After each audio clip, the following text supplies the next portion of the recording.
আসসালামু আলাইকুম, কেমন আছেন সবাই? আশা করি সবাই ভালো আছেন। আজ আমি আপনাদেরকে internet Information services, that means IIS, কিভাবে ইনস্টল এবং কনফিগার করতে হয় এবং কিভাবে এফটিপি সাইট তৈরি করতে হয় তা করে দেখাবো। প্রথমেই click on manage, add rule and feature, click on next, next, next. এখানে web server IIS, click on here, add feature, click on next, next, click on next.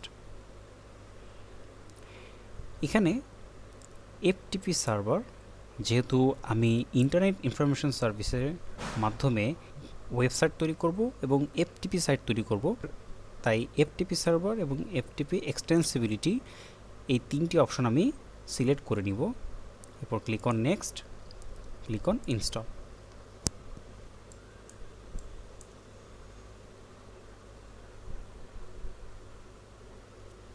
ওকে, আমার ইনস্টলেশন কমপ্লিট হয়ে গিয়েছে। Click on close,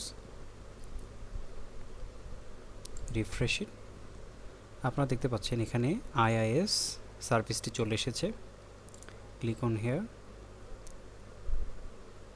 right click, Internet Information Services Manager, click on hair.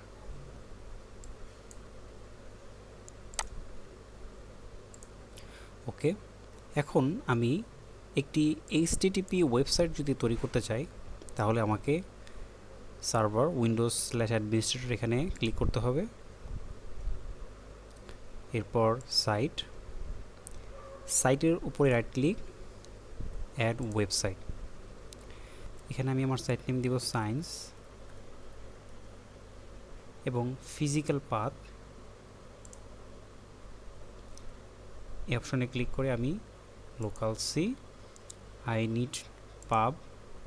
Need পাবে www root এই অপশনকে আমি select করে দিব। এরপর এখানে আমার ওয়েবসাইটের জন্য আমি একটি আইপি অ্যাড্রেসকে অ্যাসাইন করে দিব। অল আনঅ্যাসাইন্ড, অর্থাৎ সকল আনঅ্যাসাইন আইপি অ্যাড্রেস আমাকে অ্যাসাইন করতে পারবে না। এখানে আমি আমার সার্ভারের আইপি অ্যাড্রেসকে অ্যাসাইন করে দিব হোস্ট নেম। এখানে হোস্ট নেম একটি গুরুত্বপূর্ণ বিষয়। এখানে হোস্ট নেম অবশ্যই মনে রাখতে হবে। আমরা ডিএনএস সার্ভিস যেভাবে কনফিগারেশন করেছি, সেখানে কনফিগারেশন করার সময় আমরা ফরওয়ার্ড লুকআপ জোন যেই নামটি দিয়েছি এবং সেখানে একটি হোস্ট তৈরি করে যে নামটি দিয়েছি, সেই হোস্ট নেম আমরা এখানে অ্যাসাইন করে দিব www.windows.com। আপনারা যদি পূর্বে ভিডিওটি দেখে থাকেন, সেখানে আমি দেখিয়েছি আমি আমার ডিএনএস কনফিগারেশন সময় আমার ফরওয়ার্ড লুকআপ জোন www.windows.com নামে একটি হোস্ট তৈরি করেছি। তাই আমি এখানে হোস্ট নেম, এই আইপি অ্যাড্রেসের অ্যাগেনস্টে এই হোস্ট নেম আমি অ্যাসাইন করে দিয়েছি। Click on okay. আমার এইচটিটিপি সাইট কনফিগারেশন করা হয়ে গিয়েছে। আমি যদি এখন ক্লিক অন হেয়ার, এখানে আমি যদি আমার আইপি অ্যাড্রেসকে সার্চ দেই 192.168.10.10, দেখতে পাচ্ছেন উইন্ডোজ সার্ভার এর ডিফল্ট ওয়েবসাইট কিন্তু চলে এসেছে। এখন আমি যদি আমার হোস্ট নেম www.windows.com এই হোস্ট নেম দিয়ে যদি আমি সার্চ দিই, দেখতে পাচ্ছেন আমার এইচটিটিপি ওয়েবসাইট কিন্তু আমি পেয়েছি। তার মানে আমার ইন্টারনেট ইনফরমেশন সার্ভিসে এইচটিটিপি সাইট কনফিগারেশন কিন্তু হয়ে গিয়েছে এবং আমার ওয়েবসাইট তৈরি হয়ে গিয়েছে। এখন আমি যদি একটি এফটিপি সাইট তৈরি করতে চাই, সেক্ষেত্রে সাইটের উপরে right click, add FTP site. এখানে আমি আমার এফটিপি সাইট নাম দিলাম এফটিপি। ফিজিক্যাল পাথ হিসেবে আমি লোকাল সি এর আই নিড পাব এবং এফটিপি রুট নামে যে ফোল্ডারটি রয়েছে, এই ফোল্ডারটিকে আমি আমার লোকাল পাথ হিসেবে দেখিয়ে দিব। Click on next, all unassign number. এখানেও আমি আমার সার্ভার আইপি অ্যাড্রেসকে অ্যাসাইন করে দিব। এফটিপি পোর্ট বাই ডিফল্ট 21, আমরা চাইলে এটাকে চেঞ্জ করে দিতে পারি, বাট 21 রাখাই ভালো, তাই আমি এটাকে চেঞ্জ করব না। এখানে আমার কোনো secure socket layer SSL certificate নেই, তাই এখানে আমি নো এসএসএল ক্লিক করব। Click on next. এই পেজটি খুবই গুরুত্বপূর্ণ। এখানে অ্যানোনিমাস এবং বেসিক নামে দুটি অপশন রয়েছে। অ্যানোনিমাস অপশনটি হচ্ছে যে কেউ আমার এই এফটিপি সাইটকে অ্যাক্সেস করতে পারবে, অর্থাৎ আমার নেটওয়ার্কের সাথে কানেক্টেড যে কোনো ইউজার আমার এই এফটিপি সাইটকে অ্যাক্সেস করতে পারবে। কিন্তু যদি আমি বেসিক অপশনে ক্লিক করি, সেক্ষেত্রে আমার উইন্ডোজ সার্ভারের ডোমেইনে কানেক্টেড কোনো ইউজার অথবা ক্লায়েন্টই কেবল এই এফটিপি সাইটকে অ্যাক্সেস করতে পারবে।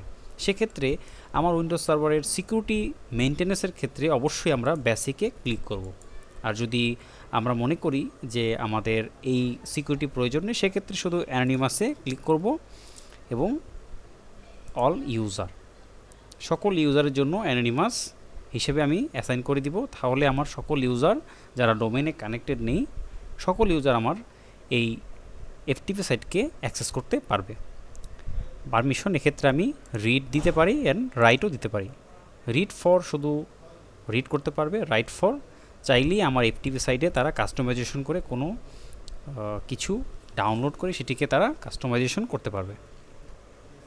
Click on finish. যেহেতু মাইক্রোসফট ইজ এফটিপি সাপোর্ট করে না, তাই আমরা ইন্টারনেট এক্সপ্লোরার অন করব। Internet Explorer আক্সমিলেটার।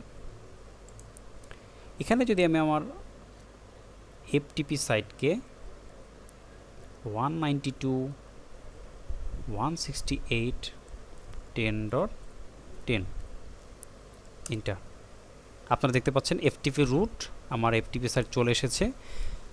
এখন যদি আমি আমার আইপি অ্যাড্রেসের পরিবর্তে হোস্ট নেম দিয়ে যদি এফটিপি সার্চ দিই, সেক্ষেত্রে আমরা দেখব www.windows.com এন্টার।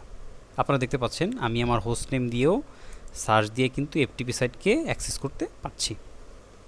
এভাবেই উইন্ডোজ সার্ভার 2022-এ ইন্টারনেট ইনফরমেশন সার্ভিস ইনস্টল এবং ওয়েবসাইট ও এফটিপি সাইট কনফিগারেশন করা যায়।